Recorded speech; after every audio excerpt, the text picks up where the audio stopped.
I recently bought this Glow Recipe Cloudberry Bright Moisture Cream. I've tried the toner before and I really like that, so I wanted to try this.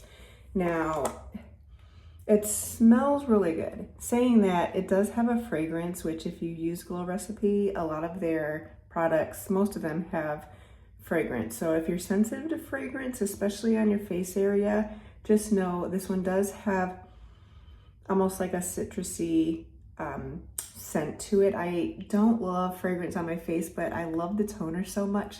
I really wanted to try this. I like the consistency. It blends right in.